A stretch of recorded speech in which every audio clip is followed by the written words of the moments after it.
So, good morning, everyone. Welcome to the session Supporting SMEs for Innovation in Time of Crisis. This event is part of the SMEthod project, which is ending in a few days, and we will share with you some insights and lessons learned.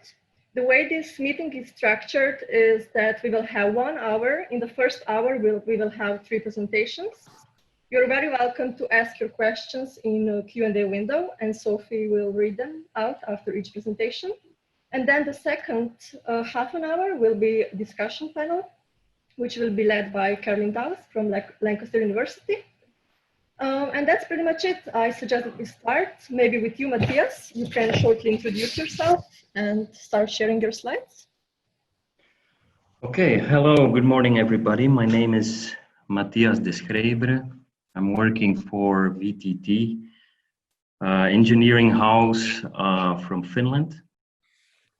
But I'm a generalist, so I'm an economist, and I look into the big picture on what drives R&D, and I've been focusing a lot on innovation policy for the last 10 years. Today we are going to present some policy relevant findings from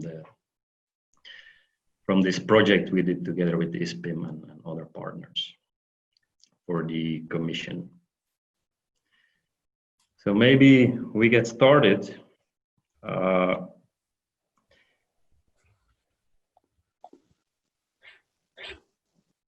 So does everybody see this? Okay. So the title of the talk is Crisis as an Opportunity to Restructure SME Support. Since the COVID-19 crisis took off, we have seen an explosion of actions in support of SMEs and other firms. So all those actions have been not very coordinated. The exceptional circumstances also explain these exceptional reactions. The question only is that where will the journey bring us if we have a lot of support coming in for SMEs in uncoordinated actions? There are some risks involved. So we should make sure that this rocket that is leaving and that is very heavy brings us safely to the right destination. So one thing we know, so there is a lot of uncertainty, but one thing we know is that innovation actions will be very important for bringing us on the right path in our journey. We know that the innovation actions drive long-term growth, and this is something to keep in mind. So the focus should be, when we think about recovering from these shocks, should be on innovation investments, in this case in SMEs. Now, the project we did, the SMEthod project and the policy brief we created from the project actually focused on hurdles to innovation support. So we interviewed innovation support agencies and policymakers on which hurdles do they experience when they are actually supporting innovation in SMEs. And actually, this brings us to the opportunity part in this crisis. It's not all negative. There are a lot of opportunities. And what are the opportunities here is that, first of all, the people running out there and jumping over those hurdles, they can get in better shape. So we can focus on making them more fit and resilient. And then on the second part, we can focus on reshuffling these hurdles, maybe having more distance in between them so that it's easier to jump over them, or just ideally removing the hurdles one by one. And we claim that this crisis is an exceptional opportunity to restructure and reshuffle things so that innovation support is going to be more lean and resilient. So one thing is that the system has been very complex. Typically, if you introduce new instruments, you don't get rid of old ones. So this opportunity now is, in terms of simplification, it's huge. We can really be more client-oriented towards SMEs and really think about them first and then simplify the system. This is a chair of designed by Alvar Aalto for a hospital of tuberculosis patients in the 30s. It's a very comfortable chair, and it's exactly, if you are in distress, if you are ill, it's a very comfortable chair. And this is the kind of chair we have to create for SMEs under distress, so that they can lay back and enjoy what they are doing to the maximum. The second thing I would like to lift out from the findings of our policy brief is that it's all about capability building. This is now, as we are undergoing those shocks, this is a very important opportunity to invest in people, invest in you and me and in other people wherever they are. And in terms of creating and fostering better teams, in terms of creating more diversity, and in terms of fostering ambition. We have to want more, to reach out more, and we have to think very long term on how we can make the right investments in terms of capability building. And the last thing I would like to stress, and this relates of course to capabilities, is that the role of leadership in terms of policy, of course, but also in every organization is very important. We have to make sure that leaders take everybody on board and that there is a stability in the policy environment. This stability doesn't mean that nothing can change, but it means that we have to make sure that when there are changes, they are announced in a predictable fashion and in a transparent fashion. And we have seen, for example, in the case of Finland, that in the last 5 years, this has not been the case. So I hope that by following this very basic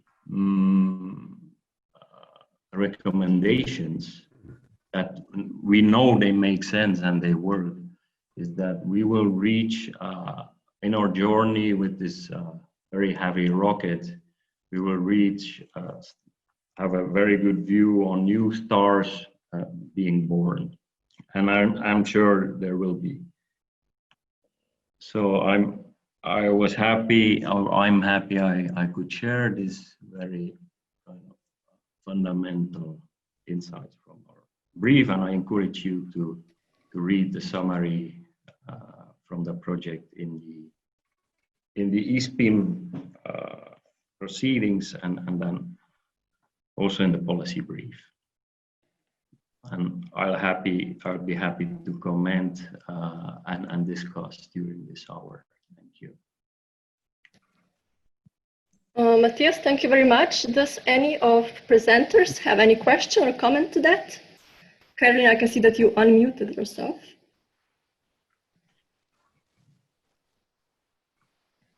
No? Well, I guess we can just move on because we can go to the next presenter. Fahad, the floor is yours. Could you please introduce yourself quickly and then start with your presentation? All right. Hi, I'm Fahad. I work for Lancaster University in England. I've worked with the SMEthod for the last 1.5 years.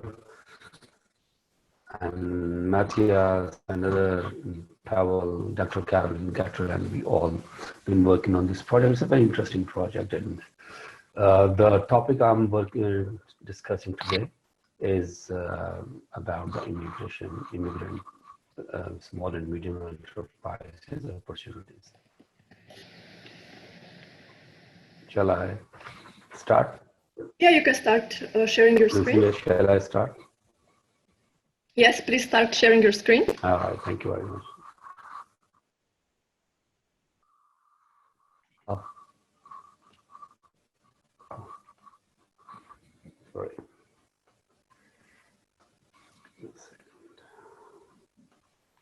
So you have green button, share your screen at the bottom of your page. All right, yeah. First open your presentation and then press that.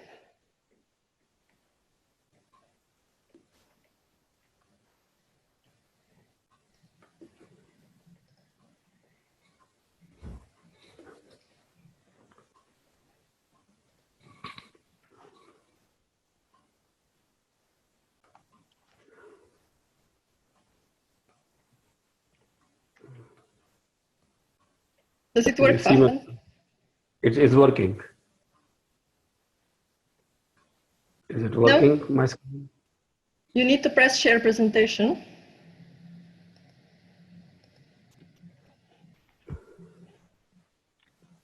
Okay.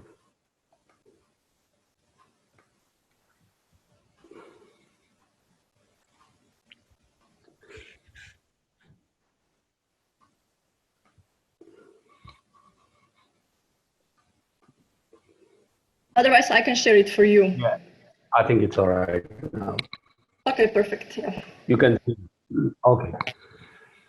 Hi, my topic is minority and immigrant SMEs, importance and opportunities. Like continue with the Matthias, because this is a time of crisis, and that's again, instead of looking this crisis as a threat, I would prefer the Matthias line of argument and line of hope that this is an opportunity. So basically, what happens is the history of immigrant to the Europe is not new. It's about almost 100 years now, starting with the first, after the First World War, and that is usually called the post-war adjustment, and the early 1950s through 1973, after the Second World War, when there is a huge shortage of labor and people coming from all over the world to fulfill the labor market as a migrant. And however, the interesting thing is what we believe, which we observe in last few years, is a change in the trend of immigrants. I mean, before a couple of years back, maybe if we look at the trend after 1990s or the late 1990s, there's a huge shift from unskilled labor, unemployed labor, which usually have language barrier, and normally they do not integrate into this and the new society, and they go, I mean, mostly people always think about to go back to their country of origin. However, in the 1997 onward, there is a trend of immigrants, and the tools of that new trends were basically fundamentally HSMP, highly skilled migration program, entrepreneurial immigrants. The people are immigrants coming into the UK, especially with the £200,000 or £2 million investment with the idea of an innovative business. Very recently, there is a new thing add into this category, that is innovator immigrants. They need £50,000 investment with an idea of innovation. So that's a remarkable change in the face of immigrant perception. And this is why it is important, what I'm talking about. This is the time when we cannot go back. I personally think that's the question. Shall we reverse the clock or embrace the future? Because sometime in our research, I was basically, thank you for Matthias. He sent a wonderful questionnaire and we work on that. And while I was interviewing many BAME entrepreneurs, small and medium entrepreneurs, who are in one way or the another were innovators as well. So these people doesn't have that sort of language barrier or going back to home mentality sort of things. However, their problems were unique and very, I would say, very less researched. And these were fundamentally unhealthy political mood, fundamental thing that make them insecure. Like any other innovator, like we all know that innovation is not a short-term thing. It's an long-term process. But if there is an insecurity, then it would be difficult for the immigrant-led SMEs to work for innovation. And receding chances of integration, lack of social capital, lack of awareness, and anti-immigrant rhetoric. So these are the fundamental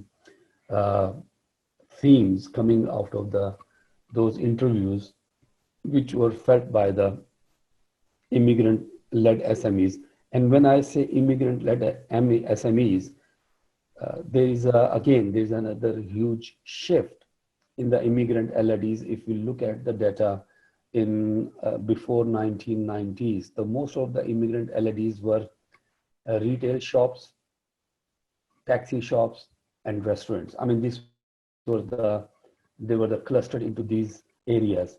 However, in the recent years, immigrant-led SMEs are working almost all walk of economy, every sector of economy, especially in the information technology, internet security, gas and electronics. So every single most modern sector of economy, we find immigrant-led SMEs.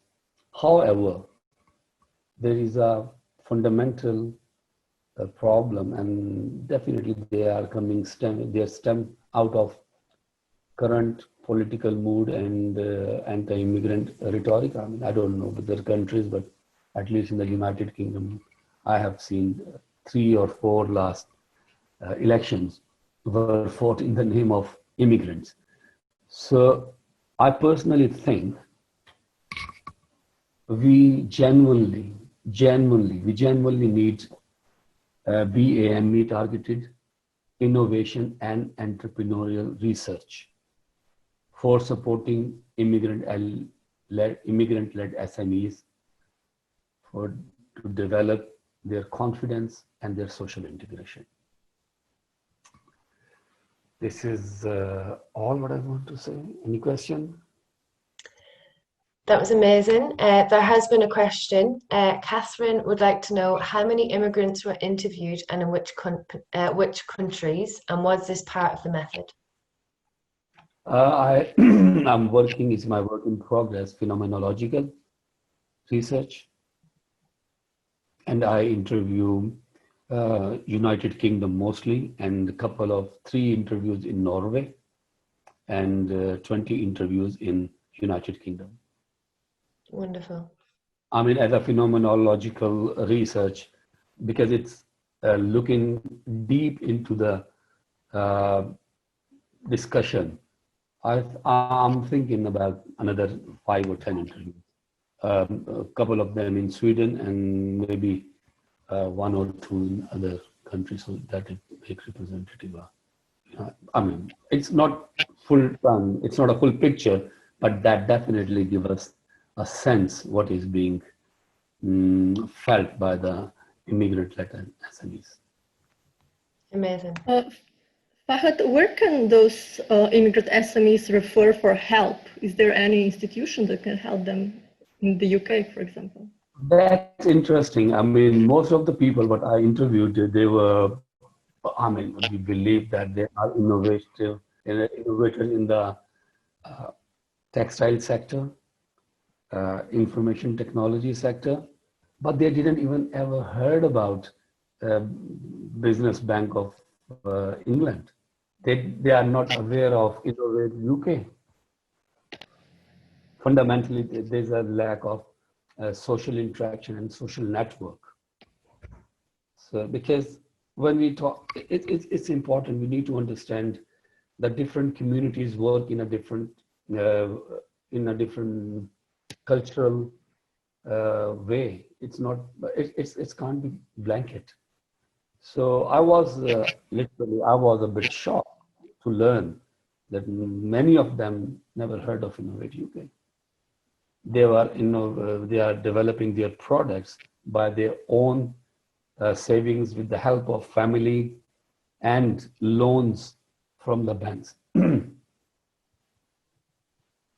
Thank you very much. I think we need to move on. So Carolyn, the floor is yours. If you can introduce yourself and then start with your presentation. Yes, I'll just share the screen. I can make it do this while I'm also. This is annoying because. Oh dear. So just open your presentation. I've opened the presentation. Now I can't see the Zoom meeting because it's taken up my full screen. Just 1 second. I'll have to do it a different way. Okay. So now I can share the screen and then I can make the presentation go full screen, I think. Hang on. Right. Share. Thank you. Hang on, I'll just make the slideshow start from beginning. Okay. So following on from what Matthias and from what Farhad have shared with us, I would again agree that we live in a situation in the world where innovation is absolutely essential. We've got sort of three major crises to face. We've got obviously the newest one is the COVID-19 pandemic, which isn't going anywhere soon. But then also SMEs have got to face, alongside the COVID-19 crisis, they've got to be prepared to deal with climate change and climate disruption, which is going to disrupt their businesses. And we've got disruptive technologies coming along, most particularly things like AI, artificial intelligence, that is, and machine learning, drones, and so on, which are all disrupting the way in which people do business. So SMEs urgently need to innovate. And I think one of the key problems we have with innovation, or two or three key problems that SMEs have with innovation, have been found by this method project and are aspects of innovation which are not so well explored in SMEs. And I think that a lot can be learned from that. So we find we've got a real problem in regard to SMEs innovating. So we've got the fact that they don't quite know, as Farhad just explained, they don't quite know where they can get help from innovation. So in part of the study, we interviewed many hundreds of SMEs about their innovation processes, and we found that there was a massive lack of knowledge, not just among migrant entrepreneurs, but among a lot of entrepreneurs, even ones which were innovative. So they didn't actually realise that there was Innovate UK. They didn't realise there were things like tax credits they could apply for. So there was a lot of ignorance about where they could go for help and support, and where they were innovating. As Farhad said, they would tend to use money that they had saved up, profits that they'd saved up. They would borrow commercially, or they would mortgage their house as a way of getting money for innovation. So lack of knowledge was a really, really important issue. Then there was a problem with actually having people in the organisation that could think of solutions. So sometimes they could identify problems, the companies we interviewed, but they couldn't think of solutions very quickly. That was because, we've always done it like this. This is the way we do things. That there was a sort of reluctance to embrace change, which was an issue too. Another issue was sort of lack of networks. They particularly weren't in networks or in contact with local universities, In many cases, universities were a bit of an alien institution to the SMEs we were working with. And so they didn't have the sort of partnerships to help them to develop innovation. And also, they often saw the problems that they were facing as somewhat insurmountable. Day-to-day managing was the key thing. They couldn't get over the wall, never mind through the wall with a wrecking ball. So those are the sort of problems that we've got at issue. That's the circles that we need to square. So if we go back to sort of the awareness and the skill and the knowledge type things, funding is not well publicised. This is true because people didn't know about it. But also when you look at how SMEs can apply for funding, and we look at some of the problems that Matthias has set out in the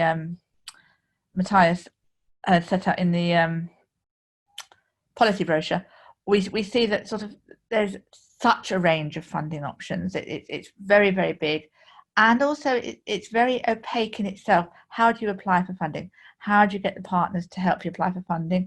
How much have you got to contribute yourself towards the funding? It's all very opaque and difficult. So we need to actually sort out the funding issue in order to help people innovate. So that's one structural barrier. Then we found that organisation structure was a significant barrier in SMEs. We found that where we had a flatter structure in an organisation, they were far, far more likely to be innovative than where there was a much more hierarchical structure. We particularly found that where you had a family-run business, and it had been running, particularly running for 2 or 3 generations, that those sorts of organisations were far less likely to innovate and far more likely to sort of want to stick with the status quo, whereas flatter organisations, not necessarily new organisations, but flatter and smaller organisations were able to innovate much more quickly and were much more open to new ideas coming in. So that was a key thing that we noted. Now, networks and partnerships were a really interesting issue. Partnerships with universities with the smaller SMEs were almost unheard of. And this is not just in SMEs that were not innovating, but even with SMEs that were innovating, it hadn't occurred to them. They had no idea that you could actually work with a university or how you might go about working with universities. Now, I think that really is the fault of the universities. And it surprises me because, of course, I know at Lancaster University, we have a massive engagement department and a lot of effort is put into engaging with SMEs, but clearly something isn't working properly. So that really needs looking at within the universities themselves. They need to think about how they are reaching out to SMEs, which sorts of SMEs they're reaching out to. I think what tends to happen looking at the SMEs that work with Lancaster University, of which there are very, very many, is that it's the same SMEs working with them over and over again, and they're not really reaching out as well to the wider body of SMEs, especially the smaller SMEs. Then there's networks and partnerships. So it's not just with SMEs, but it's, for example, Farhad in working with the Southeast Asian community has found that actually there are good networks within the Southeast Asian community, but then actually reaching out to other business networks may be more of a problem. Also, building small networks within the community. So it's been quite noticeable in the area where I live in the COVID-19 outbreak that some SMEs are much more closely linked to the wider community than are others, and that being linked to the wider community and having that support network has been helpful to SMEs. So networks are very, very important in this. But the key and most interesting thing we found was that there was a very striking, over 30% difference in SMEs that employed graduates. SMEs that employed graduates were very much more likely to innovate. It would supersede organisation structure, and it would supersede networks where there was a graduate or several graduates. But we found that there was a sort of barrier with SMEs being unable to, they didn't quite know how to, many SMEs that didn't employ graduates, they thought graduates wouldn't want to be working with an SME. They thought graduates needed a graduate training program and they didn't know how to set one up. They thought they didn't know quite what they might do with a graduate because they hadn't got a distinct role that seemed like a graduate job. They weren't sure what they would pay a graduate. So there was again, this is something the universities should be doing. They should be going out to SMEs and being much more explicit, not just about the benefits of employing a graduate, because an SME might agree that there are benefits, they might be readily converted to that, but actually explaining the mechanics of employing a graduate and helping to set out and overcome some of these barriers to employing graduates, because graduates were a very important thing. Graduates bring to SMEs lots of problem-solving skills. It doesn't really matter what discipline the graduate's from. A lot of them have got these transferable problem-solving skills. They know how to do research. They know how to find things out. They know how to look for a problem, and they know how to set out a range of solutions. So whether you've got a history graduate or an engineering graduate or a management graduate, they should all come with that problem-solving skill. They often bring with them access to new networks, our graduates, because they've taken part in live projects whilst they're at university. They may have been on a work placement. They've got a link back to their own university. They know if they move to another town, they know how to talk to the university. So they have access to new networks. They also have a lot of knowledge of their own, which they know how to share and disseminate, which means they can be effective innovation builders, because they can use and apply knowledge. They can find new knowledge, and they can synthesize ideas. So that's another reason for employing graduates. So I would say, as have Farhad and Matthias, that this crisis is an opportunity. There's going to be a lot of graduates that won't be going into traditional graduate employment schemes in the next couple of years, because a lot of the big companies are closing down. SMEs should be able to snap up these graduates and really use them to build innovation. And of course, you've got the opportunity, if you work with a university, to try a graduate before you buy. Most universities offer some sorts, in fact, all universities offer some sorts of placement, and all faculties offer some sorts of placements. So that's a really good way of building a link to your local university. You can get placement students for a short time or for a whole year. You can get the groups of placement students to manage specific projects on a live project sort of scheme. It can be very cost effective. You can have graduates from a massive range of disciplines, and you can also even have postgraduates who are doing masters or MBAs, because they also do projects. So, you know, SMEs don't have to just commit to employing a graduate. They could try some graduates out first. And I do think that, you know, if we could, of all the things we could do, if we could get more SMEs and support more SMEs to hire more graduates, I do think that would really up innovation. Oh, yeah, and I finished. If anybody's got any questions. That was wonderful, Caroline. There have been quite a few questions. I think Farhad has been answering some of them as they go, but two of the ones that are on at the moment are: most graduates are educated to work in corporate, and if you look at the teaching material and the business cases, having done an MBA myself, SMEs didn't play a role. I would disagree with that, actually, to say that most graduates are educated to work in corporate. Certainly that's can be the case in some top management schools, but we have graduates from all disciplines, and also actually still a large number of our graduates do go to smaller and medium enterprises. So I've been running a work-based learning program at Lancaster University for the last 6 years, and we actually place about 200 students a year, and probably about 70 students of those 200 go to smaller and medium enterprises, to smaller organizations, and then they will go on to work in smaller organizations. So it's not the case at all that our graduates are definitely educated to go to corporate organizations. With regard to case studies, I can't speak for any other university other than Lancaster. We actually make a lot of our own case studies at Lancaster, rather than buying the ones. Unfortunately, if you buy the Harvard Business School case studies, which are very tempting and off the shelf, yes, they do deal with corporate, but other universities don't necessarily take that approach. I'd be interested maybe to hear what Martin's University are doing with regard to case studies, but we use a wide range of case studies, and all of our entrepreneurs in residence at Lancaster, and I think we have 15 entrepreneurs in residence, all of them are from small local businesses. They are not corporate. Yeah. Carolyn, thank you very much for your presentation. Thank you all. I guess we had Carolyn and Fahad, who pointed out some problems, and Matthias at the beginning, who already offered some solutions. And I suggested we move now to discussion panel. So Carolyn, I will give you floor, and together with all panelists. Shall I just unshare my screen? Yes, you should stop sharing your screen. Let me see how I do this. It's on the bottom of the... No, it's getting off the full screen. That's the issue.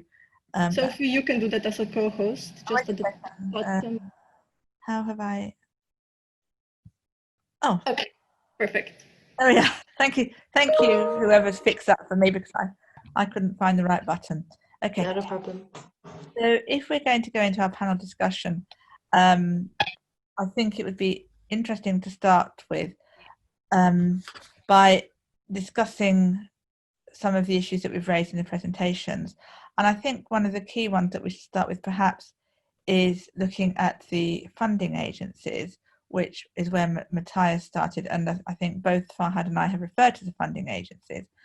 And I wonder if Martin, as the sort of person who hasn't spoken yet, would like to give us his thoughts to start the discussion about how the funding agencies work, what he thinks might be some of the key problems and the key solutions to that. Then we can chip in. Yeah, absolutely. Well, yeah, just first to introduce myself for those of you who haven't seen me in any of the other sessions yet. I work for Innovate UK. My name's Martin McGurk, Senior Innovation Lead, which doesn't mean that much in the context of things, but Innovate UK are the UK's innovation funding agency. So obviously I'm going to be talking very much with a UK bias in this. I'm not necessarily saying that other innovation agencies around the world necessarily operate in the same way. So please bear that in mind. But fundamentally, as an innovation agency, we are trying to help SMEs, but not exclusively SMEs, but primarily aiming at helping SMEs develop new and innovative products and services, trying to fund and support what is likely to be risky activities. So there needs to be an element of risk. And because we handle public money, it has to be a competitive process. And in some respects, that all of those things create problems. We only have a certain amount of money, as you can imagine, as with any funding agency. So we have to have mechanisms by which people can apply for the money, and we can only fund those that are, if you like, the best. Now, we could have a whole day or several days on exactly what the best means and how you do that, and I think that might be a bit of a rabbit hole for today, because I think what's more important is some of the points that have been raised about awareness. But I just wanted to start off by saying that, because it's really important, and I'm acutely aware, as are my colleagues, that whenever you set yourself up as a funding agency, you have a certain amount of money. By definition, you create more disappointed people than you do happy people, because only a small number can ever receive the funding, because we have limited funds. So that's an interesting, from if you like, from an awareness and from a PR point of view, from a marketing point of view, that's actually quite a difficulty, because you create more people who are unhappy with you and what you've done than you do who are happy with what you've done. It's part of being a funding agency, and that isn't just about in the sphere of innovation. So you have those issues, and also coming back to some of the comments, particularly that Fahad made around awareness. It is a problem that certainly we in Innovate UK in the UK are acutely aware of, that we don't always get the messages out to every part of the ecosystem within the UK that we could do.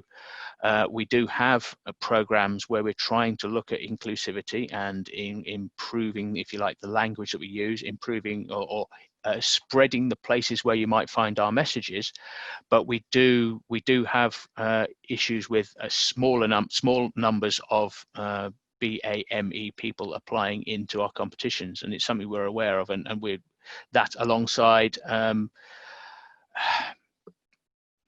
other groups, like we've run specific competitions in the past for younger people. We've run specific competition in the past for women innovators.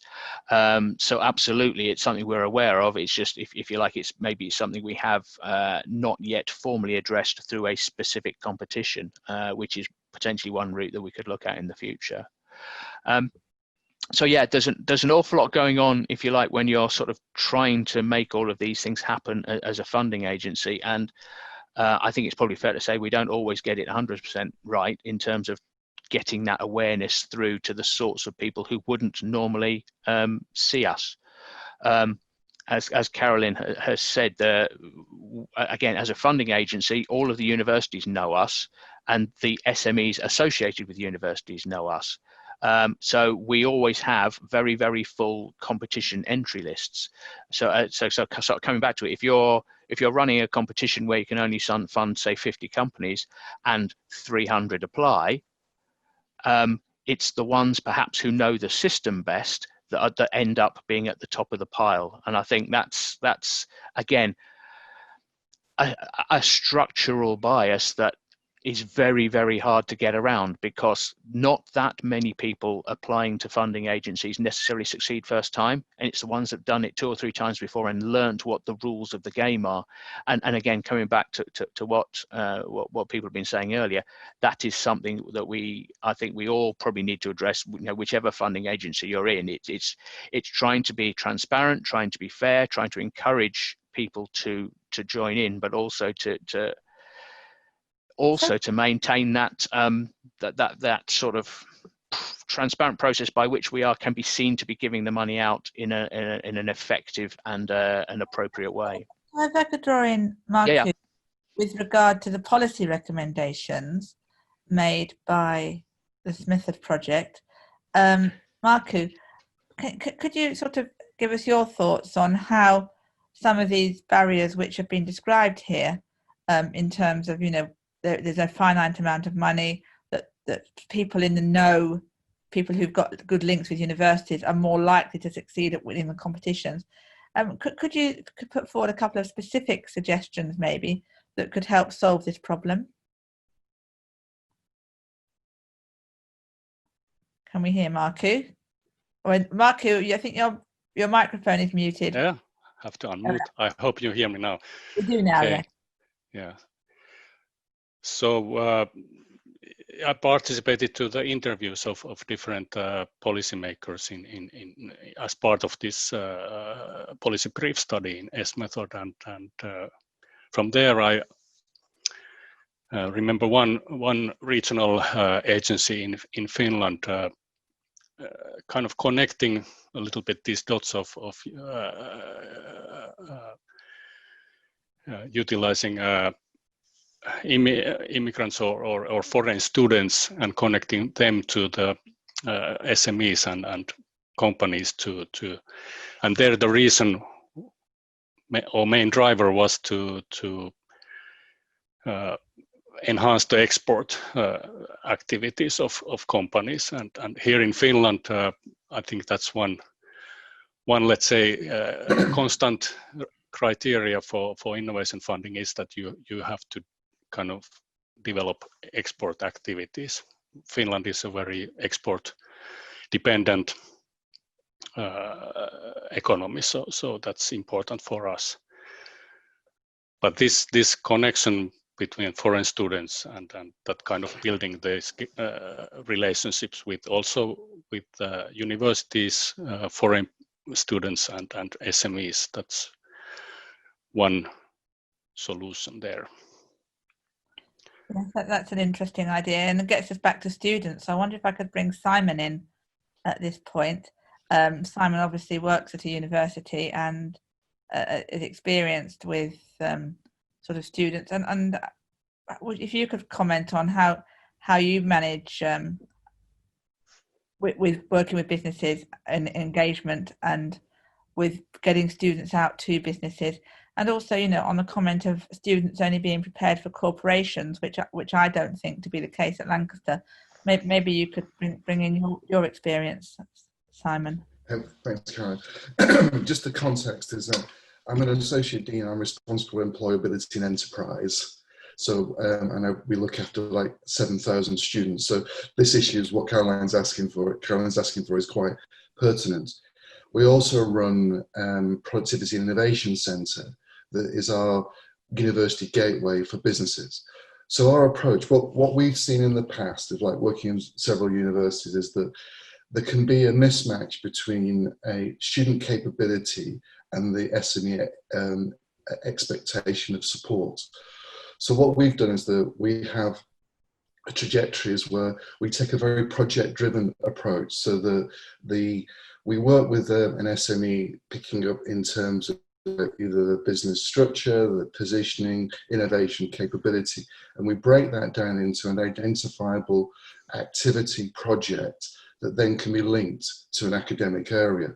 We have teams then that bridge the gap between the academics and the students and the company to make sure there's an alignment between the experience that the student is looking for in terms of gaining highly skilled employment and the fulfillment of a business objective. So our approach is to be a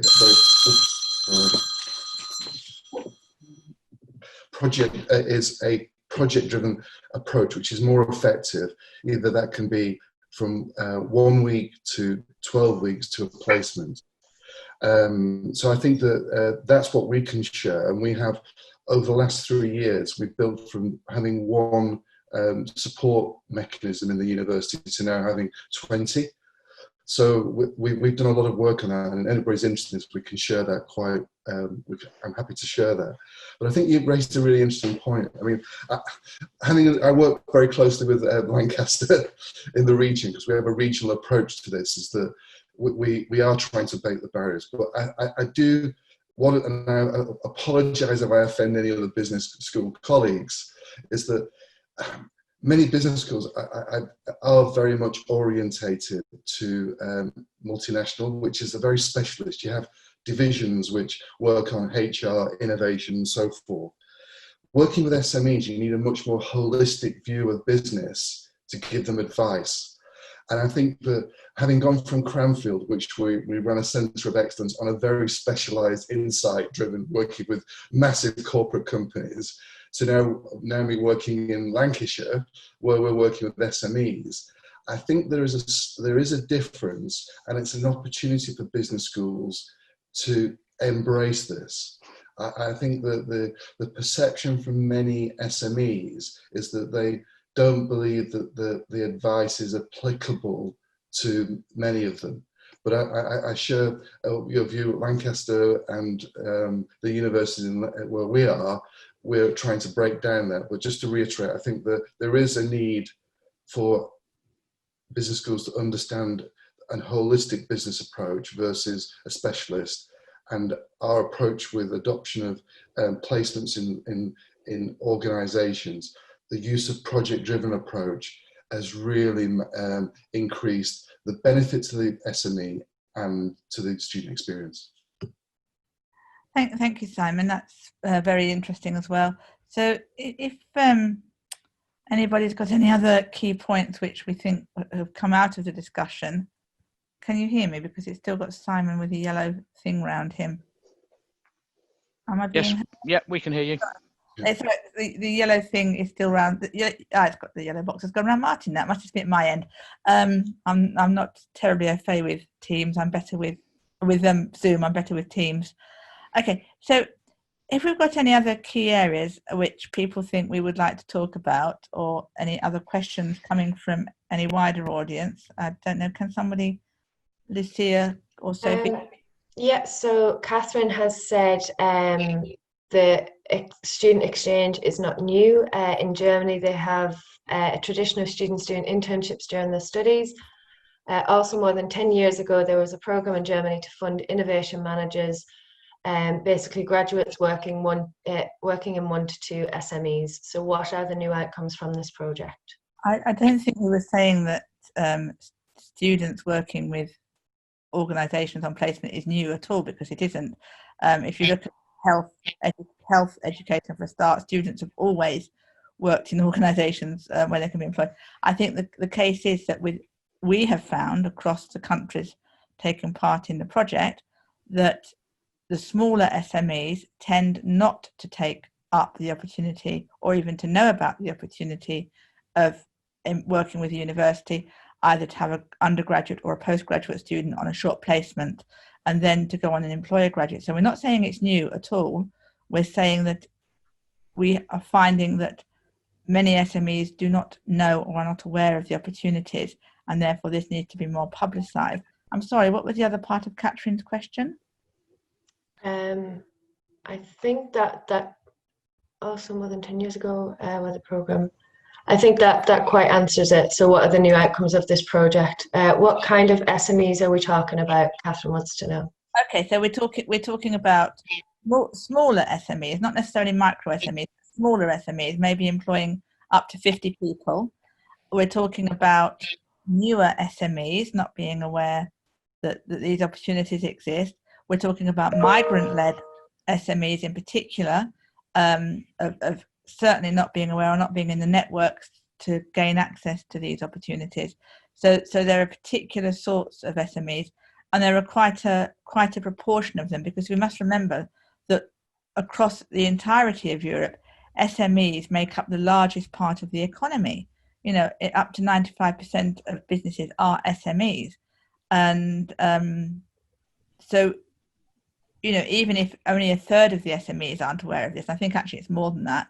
That's an awful lot of organisations who are not aware of these opportunities. Wonderful.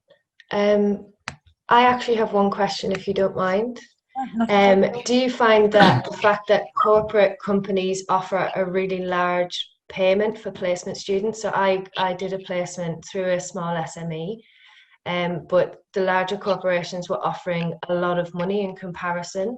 So is there any way that SMEs could kind of, I suppose, offer more in experience than payment, and that can sometimes be better for students?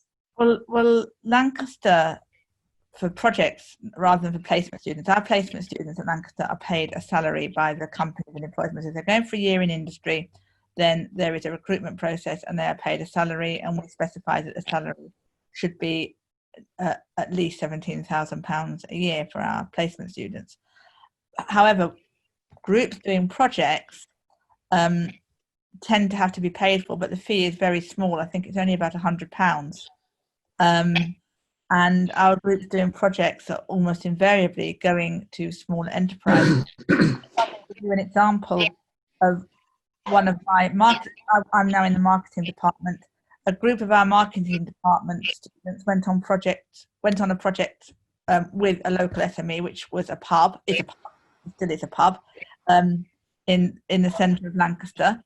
They made a suggestion and built a business plan for the pub to have an ice rink at Christmas in the town square opposite the pub, and that was taken up. They got permission for that.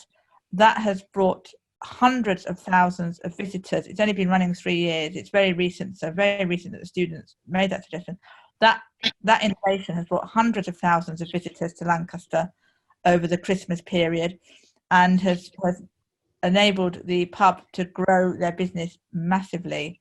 And further innovations building on that have been developed. So, you know, we can, for that £100 that the pub invested in getting a group of students to come and have a look at their business plan and to model some new innovations, has paid massive dividends. So it can be a very successful investment. I think universities should only charge a small amount of money they can afford to charge for project groups. I've not heard of universities charging for placement students. Simon, have you heard of that at your university at Edge Hill, charging for placement? Not at Edge Hill, but I think that when we were at Cranfield, there was a strong correlation between placement and projects and research. So that's a different, I think that comes down to reputational. But I just wanted to pick up on the point you were just making there, is that one of the things that's emerging, placements have been going for decades. I think the point we're making is that what you're highlighting is that universities need to give smaller companies more support how to manage that process within their business to maximise. And what we're finding in Lancashire, and probably supporting what you're saying, is that there's a willingness to take the students, but a multinational has a structure of how to manage a student placement and how to process that person. We find with many of the SMEs, they really benefit from innovation, either process improvement, product innovation, service innovation. But what they really need is some support of how to manage a student placement within their business. And I think that in some universities needs developing. Well, I don't think you're highlighting the fact that placements are unique, but we're talking about how do these people who don't use placements, haven't used them, and don't have the HR structure to support those. That's where a lot of our work goes on in the region. And I know that Lancaster does it, we all do it. And I think that's the point you're making, is that it's that, how do we bridge that gap? Organisations who need that leadership and management input, but how do they manage that resource when it's trying to get into the university? So thank you, everyone. We have like 4 minutes left and maybe just time for the last question. So what are the recommendations from the project? What should be changed? And then how can that be implemented? Okay, so I think that relates to Catherine's question, because I've just found that on here. And I think key things that we would say, and Matthias and Markku can correct me if I'm wrong, are that information about building partnerships with universities and with other organisations should be more widely disseminated to SMEs. We think that the innovation agencies should consider how to reach out to a wider range of companies. The innovation agency schemes for funding don't just need to be wider, but they need to be reviewed regularly in order to make sure that the various schemes are working how they intend them to work. We think that employing undergraduates is actually quite important for smaller SMEs, and that they should be supported in how to employ them, what to do with them. And maybe, universities could set up graduate training schemes for clusters of SMEs, something along that line might actually be helpful. So I think Matthias and Markku can correct me if I'm wrong about any of those, or more likely, I think, add to my recommendations. Maybe I could add something that one thing that came up during these interviews of policy makers and agencies, that also the kind of the implementing policies, you need to reserve resources and have to have skilled support from the agency side to really understand the challenges of SMEs and find the best solutions and have the kind of streamlined processes to help them that are simple to understand and go through. So that's perhaps something that you can do policies and develop instruments, but then you have to make sure that you also have the capabilities to deliver them efficiently. Thank you, Martin. Maybe just last minute, Martin, can you please comment? Can those changes actually be implemented from perspective of innovation agency? The short answer is yes. As I said, we do have an entire strand around diversity, inclusion, and trying to understand, as I say, in our particular agency, how we can get better at that. Clearly, there is still work to do, but I suspect there will always be work to do, because I think one of the things that has come through in the questions is this isn't a new topic. And I think there is something around, whether it's to do with these particular communities, or to do with the fact that it's on the side of the policymakers and the governments, because there is quite a short-term renewal of policymakers, and potentially, and I'm guessing here slightly, I don't have any evidence, potentially there is more of a renewal around the immigrant communities, that there are constantly people changing. So you spend all your time educating one side or the other side of the discussion. By the time you've finished educating them, they've moved on to something else. So you have to start again. So I think there is a short-term awareness and communication issue on both sides to make sure, as people change, as communities change on both sides, that both still are getting the key messages. And I think that may be something to investigate in the future. Fabulous. I think that's very good. Thank you very much. Thank you very much, Carolyn, also for chairing this panel discussion. Unfortunately, we have to end. And yeah, sorry, thank you very Lucia. much. Yes. Lucia, just one thing maybe to Catherine. Thanks, Catherine Reshwam, for your questions. Please do contact me. Feel free to contact me. I dropped my contact info in the chat. Thanks. Okay, thank you, everyone. Have a nice day. Bye-bye. Bye-bye. Thank you very much. It was Bye-bye. very Thank you. Bye-bye. Cheers. Thank you. Have a good day.